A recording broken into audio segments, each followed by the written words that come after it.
Bismillahirrahmanirrahim. Assalamu alaikum students. How are you? Hopefully you are fine. Today we start our work with maths book class 3. Open your page number 99.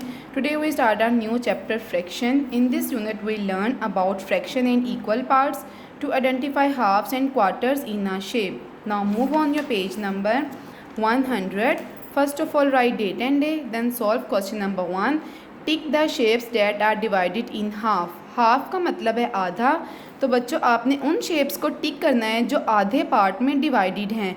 मतलब जो shape equal parts में half part में divide है उन shape को हम टिक करेंगे। तो आपने अपनी पेंसिल से इन शेप्स को टिक करना है। मैं तो पॉइंटर से कर रही हूँ ताकि आपको अच्छी तरह से नज़र आ जाए। फर्स्ट वाली जो शेप है उसको देखें, ये हाफ में डिवाइड नहीं है, इसका ये वाला पोर्शन ज़्यादा है और ये वाला पोर्शन कम है। इट मीन्स ये हाफ में डिवाइड नहीं है, तो इसको हम टिक नहीं करेंगे। नेक्स्ट वन इक्वल पार्ट्स में डिवाइड है, मतलब ये वाला पार्ट और ये वाला पार्ट इक्वल है, इक्वल हाफ पार्ट में डिवाइड है, तो इस शेप को हम टिक कर देंगे। इट मीन्स ये हमारे पास हाफ शेप है जिसका ये और ये दोनों पार्ट्स इक्वल हैं। नेक्स्ट वन शेप जो है वो भी इक्वल पार्ट्स में डिवाइड है, मतलब ये वाला पार्ट और ये वाला पार्ट इक्वल पार्ट्स में डिवाइड है। इट मीन्स इस शेप को हम कहेंगे कि ये हाफ है, तो इसको मैंने टिक कर दिया।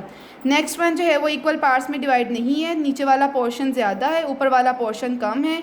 इट मीन्स ये हाफ में डिवाइड नहीं है, तो इसको हम छोड़ देंगे, इसको हम टिक नहीं करेंगे। नेक्स्ट वन हमारे पास हाफ में डिवाइड है, तो मैंने इसको टिक कर दिया। इट मीन्स कि ये दोनों पार्ट्स आपके इक्वल हैं, तो इस शेप को हम टिक कर देंगे। तो आपने उन शेप्स को टिक करना है जो हाफ में डिवाइडेड है। Is it clear? Next one colour one half of each shape. आपने गिवन शेप में से हाफ पार्ट को कलर करके अलग करके बताना है कि ये शेप हाफ में डिवाइड है। मैं तो यहाँ पेंसिल से कलर कर रही हूँ, आपने अपने कलर की हेल्प से इनमें कलर्स करने हैं। जैसे देखें ये फर्स्ट वाला ऑब्जेक्ट है, फर्स्ट वाली शेप है, तो 1 2 3 4 है। 4 को जब हमने हाफ़ किया तो इसके 2 पार्ट्स आ जाएंगे। इट मीन्स हम 2 पार्ट्स में कलर करके बता देंगे कि ये शेप 1/2 में डिवाइडेड है।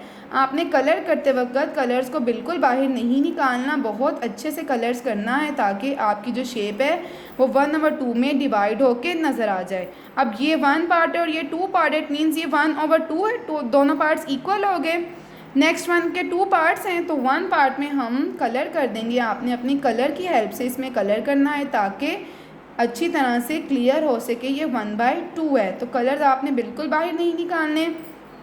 ये शेप हमारे पास 1/2 हो गई, इट मीन्स हाफ शेप में हमने कलर कर दिया और हाफ वैसे ही है, तो 2 पार्ट्स हो गए, इट मीन्स ये 1/2 शेप है। रिमेनिंग क्वेश्चन आर सेम, आपने सेम इसी पैटर्न से सॉल्व करना है। Question number 3 draw a line to divide this collection in half. आपने गिवन ऑब्जेक्ट को काउंट करके हाफ में डिवाइड करना है। जैसे क्वेश्चन 1 है, तो आप सब इन ऑब्जेक्ट को मेरे साथ काउंट कीजिए।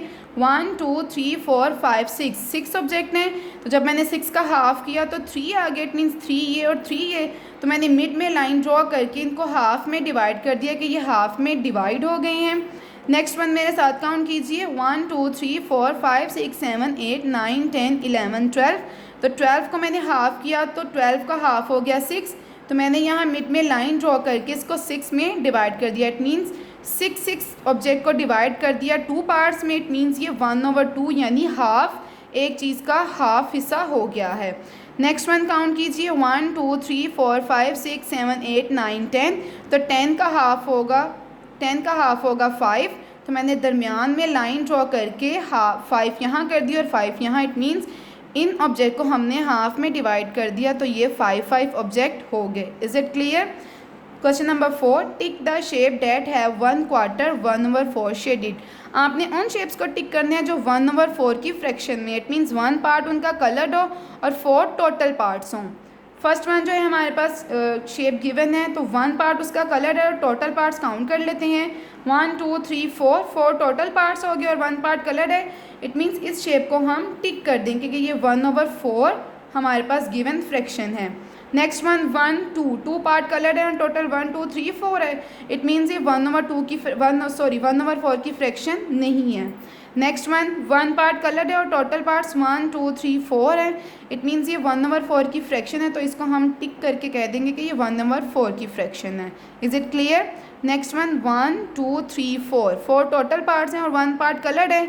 इट मीन्स ये 1/4 की फ्रैक्शन है, इसको हम टिक कर देंगे। Is it clear? Now move on your page number 101.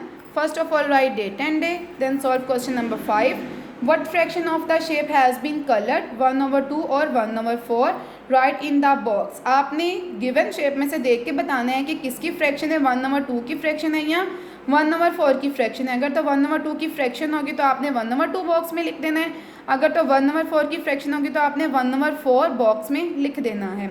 जैसे क्वेश्चन नंबर बी है हमारे पास 1 2 3 4 4 टोटल पार्ट्स हैं और 1 पार्ट कलर है। इट मीन्स ये फ्रैक्शन है हमारे पास 1/4। 1/4 की फ्रैक्शन है तो मैंने 1/4 को लिख दिया क्योंकि टोटल पार्ट्स 4 थे और 1 पार्ट कलर था।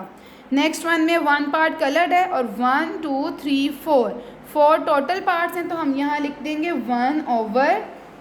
इट मीन्स ये हमारे पास फ्रैक्शन है 1/4 की। Is it clear? Remaining question are same, आपने सेम इसी पैटर्न से सॉल्व करने हैं। क्वेश्चन नंबर 6 आपका होमवर्क है या आपने बुक पे होमवर्क करना है सेम इसी पैटर्न से। Now move on your page number 103। First of all write date and day, then move our topic fraction quarter. हमने पढ़ना है कि क्वार्टर, एक चीज़ का हम क्वार्टर हिस्सा कैसे फाइंड कर सकते हैं। व्हेन अ ग्रुप और an object is divided into quarter it has 4 equal parts. किसी भी ऑब्जेक्ट को हम क्वार्टर में डिवाइड करते हैं तो उसके 4 इक्वल पार्ट्स, मतलब वो ऑब्जेक्ट 4 पार्ट्स में डिवाइड हो जाता है। Is it clear? इसी कॉन्सेप्ट से हमने अपना क्वेश्चन नंबर 1 सॉल्व करना है। Draw lines to divide this collection into 1/4। हमारे पास ऑब्जेक्ट्स गिवन है, इन ऑब्जेक्ट्स को हमने काउंट करके 1/4 की फ्रैक्शन से डिवाइड करना है। तो आप मेरे साथ इन ऑब्जेक्ट को काउंट कीजिए। 1 2 3 4 5 6 7 8 9 10 11 12 13 14 15 16।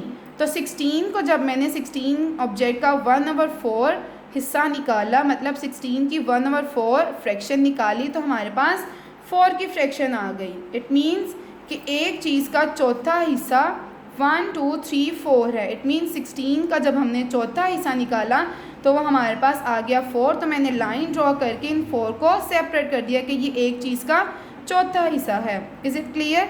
Next one 1 2 3 4 5 6 7 8 object and total, तो इसका 1/4 फाइंड करना है। तो 8 का जब हमने 1/4 फाइंड किया तो आ गया 2 ऑब्जेक्ट। इट मीन्स मैंने 2 ऑब्जेक्ट को लाइन ड्रॉ करके बाकी ऑब्जेक्ट से सेपरेट कर दिया कि ये एक चीज़ का हमारे पास चौथा हिस्सा निकल आया है। तो आपने सबसे पहले इन ऑब्जेक्ट को काउंट करना है, फिर आपने इसकी फ्रैक्शन फाइंड करनी है 1/4 के लिहाज से। Is it clear? Remaining question are same, आपने सेम इसी पैटर्न से सॉल्व करने हैं। होप सो ये लेक्चर आपको अच्छी तरह से समझ आ गया होगा। आगे बढ़ते जाओ, पढ़ना है, रुकना नहीं। अल्लाह हाफिज़, टेक केयर।